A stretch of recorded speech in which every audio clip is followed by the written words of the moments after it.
João 4.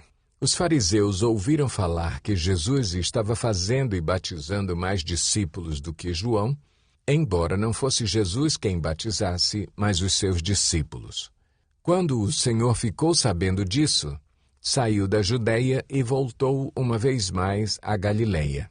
Era-lhe necessário passar por Samaria. Assim, chegou a uma cidade de Samaria, chamada Sicar, perto das terras que Jacó dera a seu filho José. Havia ali o poço de Jacó. Jesus, cansado da viagem, sentou-se à beira do poço. Isto se deu por volta do meio-dia. Nisso veio uma mulher samaritana tirar água. Disse-lhe Jesus: "Dê-me um pouco de água." Os seus discípulos tinham ido à cidade comprar comida. A mulher samaritana lhe perguntou: "Como o Senhor, sendo judeu, pede a mim, uma samaritana, água para beber? Pois os judeus não se dão bem com os samaritanos." Jesus lhe respondeu: "Se você conhecesse o dom de Deus e quem lhe está pedindo água, você lhe teria pedido e ele lhe teria dado água viva." Disse a mulher: "O Senhor não tem com que tirar água, e o poço é fundo. Onde pode conseguir essa água viva? Acaso o Senhor é maior do que o nosso pai Jacó, que nos deu o poço, do qual ele mesmo bebeu, bem como seus filhos e seu gado?" Jesus respondeu: "Quem beber desta água terá sede outra vez, mas quem beber da água que eu lhe der nunca mais terá sede. Ao contrário, a água que eu lhe der se tornará nele uma fonte de água a jorrar para a vida eterna." A mulher lhe disse: "Senhor, dê-me dessa água, para que eu não tenha mais sede, nem precise voltar aqui para tirar água." Ele lhe disse: "Vá, chame o seu marido e volte." "Não tenho marido," respondeu ela. Disse-lhe Jesus: "Você falou corretamente, dizendo que não tem marido. O fato é que você já teve 5, e o homem com quem agora vive não é seu marido. O que você acabou de dizer é verdade." Disse a mulher: "Senhor, vejo que é profeta. Nossos antepassados adoraram neste monte, mas vocês, judeus, dizem que Jerusalém é o lugar onde se deve adorar." Jesus declarou: "Creia em mim, mulher. Está próxima a hora em que vocês não adorarão o Pai nem neste monte, nem em Jerusalém. Vocês, samaritanos, adoram o que não conhecem. Nós adoramos o que conhecemos, pois a salvação vem dos judeus. No entanto, está chegando a hora, e de fato já chegou, em que os verdadeiros adoradores adorarão o Pai em espírito e em verdade. São estes os adoradores que o Pai procura. Deus é espírito, e é necessário que os seus adoradores o adorem em espírito e em verdade." Disse a mulher: "Eu sei que o Messias, chamado Cristo, está para vir. Quando ele vier, explicará tudo para nós."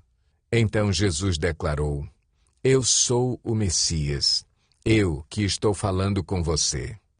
Naquele momento, os seus discípulos voltaram e ficaram surpresos ao encontrá-lo conversando com uma mulher. Mas ninguém perguntou: "Que queres saber?" ou "Por que estás conversando com ela?"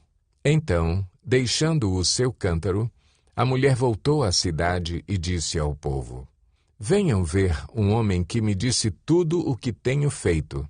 Será que ele não é o Cristo?" Então saíram da cidade e foram para onde ele estava. Enquanto isso, os discípulos insistiam com ele: "Mestre, come alguma coisa?" Mas ele lhes disse: "Tenho algo para comer que vocês não conhecem."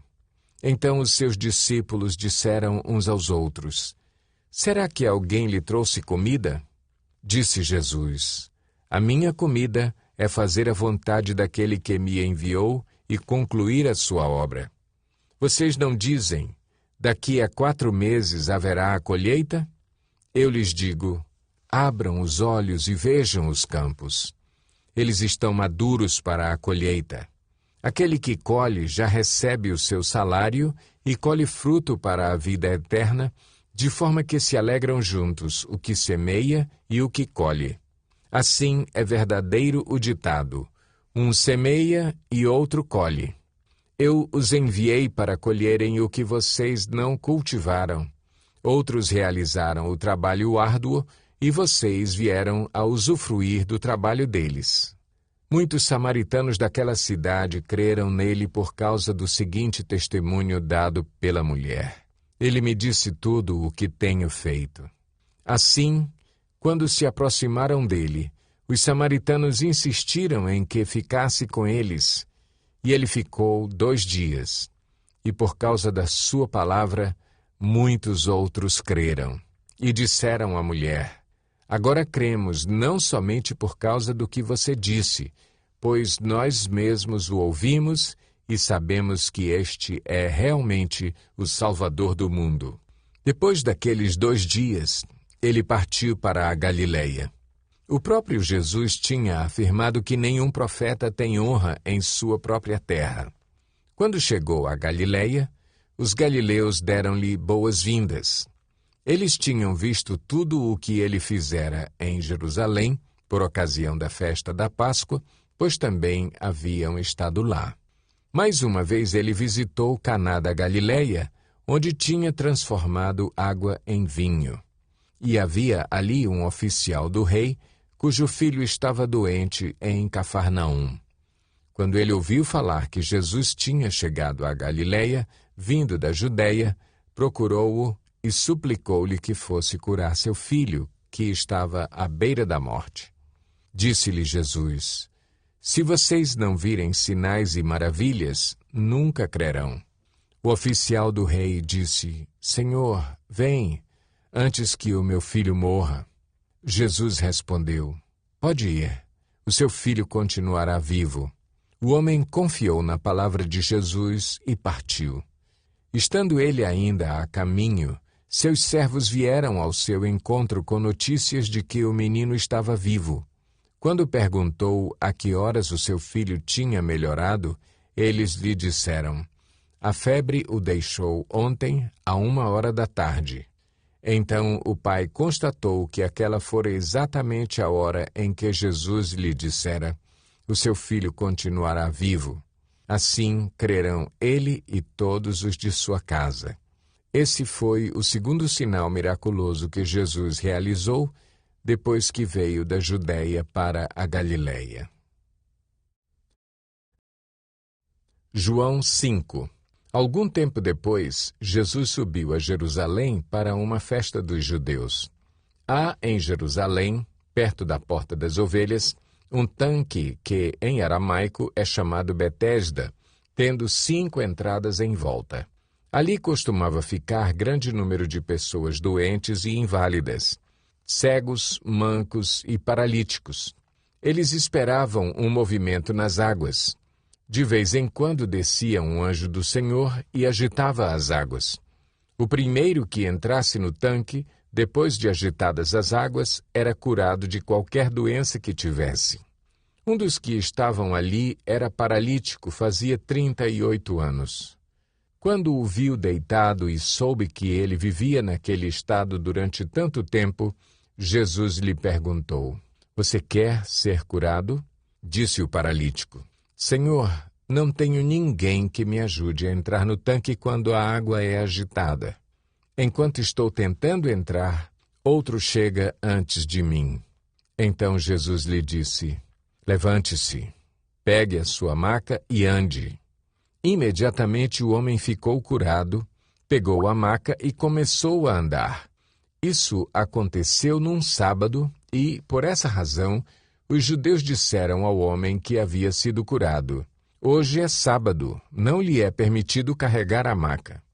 Mas ele respondeu: o homem que me curou me disse: pegue a sua maca e ande. Então lhe perguntaram: quem é esse homem que lhe mandou pegar a maca e andar? O homem que fora curado não tinha ideia de quem era ele, pois Jesus havia desaparecido no meio da multidão. Mais tarde, Jesus o encontrou no templo e lhe disse: olhe, Você está curado. Não volte a pecar para que algo pior não lhe aconteça. O homem foi contar aos judeus que fora Jesus quem o tinha curado. Então os judeus passaram a perseguir Jesus porque ele estava fazendo essas coisas no sábado. Disse-lhes Jesus: Meu Pai continua trabalhando até hoje, e eu também estou trabalhando. Por essa razão, os judeus mais ainda queriam matá-lo, pois não somente estava violando o sábado, mas também estava dizendo que Deus era seu próprio Pai, igualando-se a Deus. Jesus lhes deu esta resposta: Eu lhes digo verdadeiramente que o Filho não pode fazer nada de si mesmo. Só pode fazer o que vê o Pai fazer, porque o que o Pai faz, o Filho também faz. Pois o Pai ama ao Filho e lhe mostra tudo o que faz. Sim, para a admiração de vocês, ele lhe mostrará obras ainda maiores do que estas. Pois, da mesma forma que o Pai ressuscita os mortos e lhes dá vida, o Filho também dá vida a quem ele quer. Além disso, o Pai a ninguém julga, mas confiou todo o julgamento ao Filho, para que todos honrem o Filho como honram o Pai. Aquele que não honra o Filho, também não honra o Pai que o enviou. Eu lhes asseguro, quem ouve a minha palavra e crê naquele que me enviou, tem a vida eterna e não será condenado, mas já passou da morte para a vida. Eu lhes afirmo que está chegando a hora, e já chegou, em que os mortos ouvirão a voz do Filho de Deus, e aqueles que a ouvirem viverão. Pois, da mesma forma como o Pai tem vida em si mesmo, ele concedeu ao Filho ter vida em si mesmo. E deu-lhe autoridade para julgar, porque é o Filho do homem. Não fiquem admirados com isto, pois está chegando a hora em que todos os que estiverem nos túmulos ouvirão a sua voz e sairão. Os que fizeram o bem ressuscitarão para a vida, e os que fizeram o mal ressuscitarão para serem condenados. Por mim mesmo, nada posso fazer. Eu julgo apenas conforme ouço, e o meu julgamento é justo, pois não procuro agradar a mim mesmo, mas àquele que me enviou. Se testifico acerca de mim mesmo, o meu testemunho não é válido. Há outro que testemunha em meu favor, e sei que o seu testemunho a meu respeito é válido. Vocês enviaram representantes a João, e ele testemunhou da verdade. Não que eu busque testemunho humano, mas menciono isso para que vocês sejam salvos. João era uma candeia que queimava e irradiava luz, e durante certo tempo vocês quiseram alegrar-se com a sua luz. Eu tenho um testemunho maior que o de João. A própria obra que o Pai me deu para concluir e que estou realizando, testemunha que o Pai me enviou. E o Pai que me enviou, ele mesmo testemunhou a meu respeito. Vocês nunca ouviram a sua voz, nem viram a sua forma, nem a sua palavra habita em vocês, pois não creem naquele que ele enviou. Vocês estudam cuidadosamente as Escrituras, porque pensam que nelas vocês têm a vida eterna. E são as Escrituras que testemunham a meu respeito. Contudo, vocês não querem vir a mim para terem vida. Eu não aceito glória dos homens, mas conheço vocês. Sei que vocês não têm o amor de Deus. Eu vim em nome de meu Pai e vocês não me aceitaram. Mas, se outro vier em seu próprio nome, vocês o aceitarão. Como vocês podem crer, se aceitam glória uns dos outros, mas não procuram a glória que vem do Deus único? Contudo, não pensem que eu os acusarei perante o Pai. Quem os acusa é Moisés, em quem estão as suas esperanças. Se vocês crescem em Moisés, creriam em mim, pois ele escreveu a meu respeito. Visto, porém, que não creem no que ele escreveu, como crerão no que eu digo?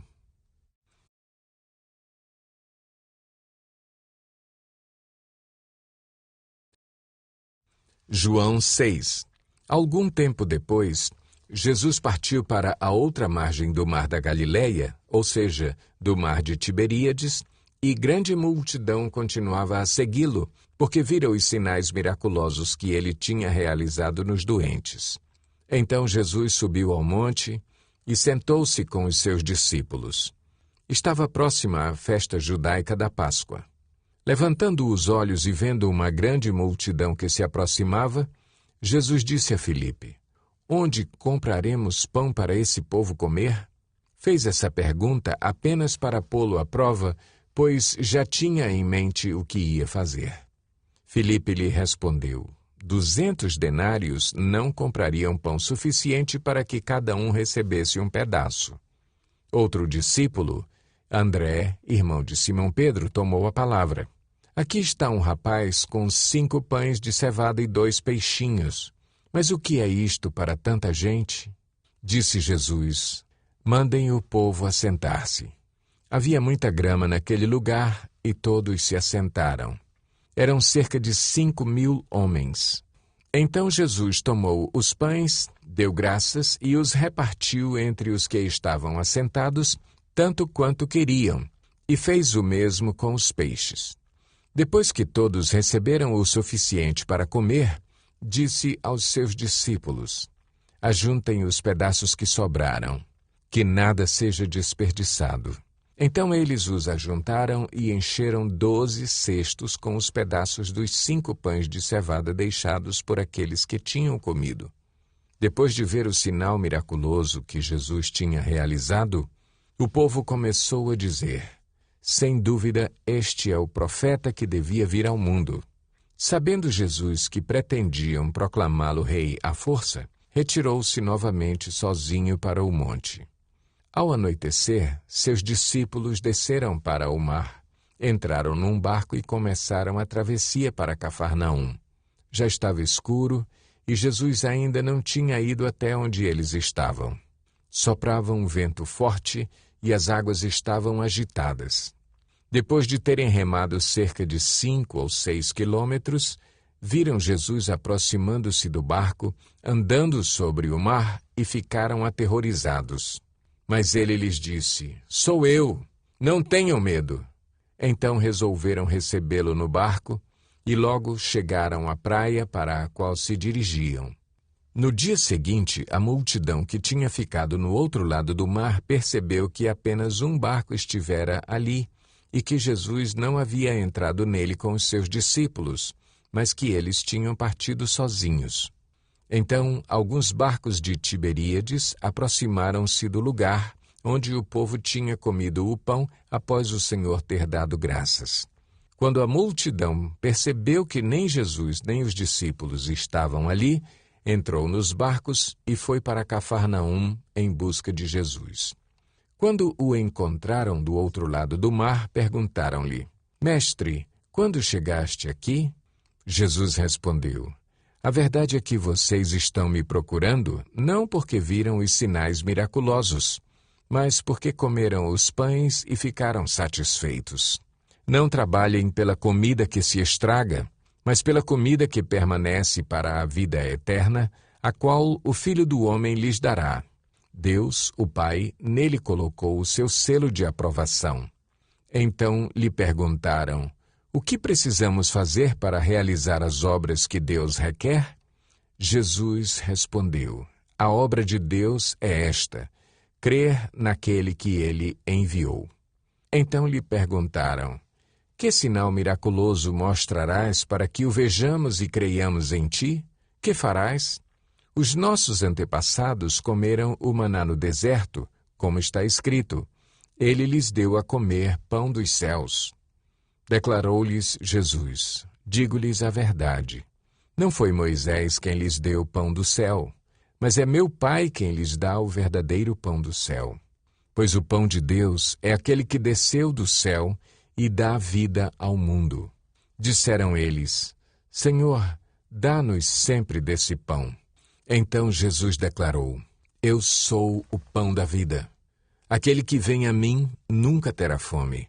Aquele que crê em mim nunca terá sede.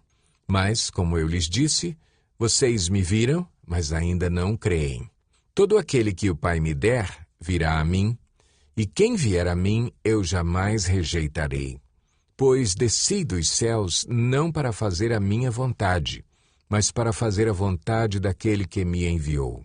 E esta é a vontade daquele que me enviou, que eu não perca nenhum dos que ele me deu, mas os ressuscite no último dia. Porque a vontade de meu Pai é que todo aquele que olhar para o Filho e nele crer, tenha a vida eterna. E eu o ressuscitarei no último dia. Com isso, os judeus começaram a criticar Jesus, porque dissera, eu sou o pão que desceu do céu. E diziam, este não é Jesus, o filho de José? Não conhecemos seu pai e sua mãe? Como ele pode dizer, desci do céu? Respondeu Jesus, parem de me criticar. Ninguém pode vir a mim se o Pai que me enviou não o atrair. E eu o ressuscitarei no último dia. Está escrito nos profetas, todos serão ensinados por Deus. Todos os que ouvem o Pai e dele aprendem, vêm a mim. Ninguém viu o Pai a não ser aquele que vem de Deus. Somente ele viu o Pai. Asseguro-lhes que aquele que crê tem a vida eterna. Eu sou o pão da vida. Os seus antepassados comeram o maná no deserto, mas morreram. Todavia, aqui está o pão que desce do céu, para que não morra quem dele comer.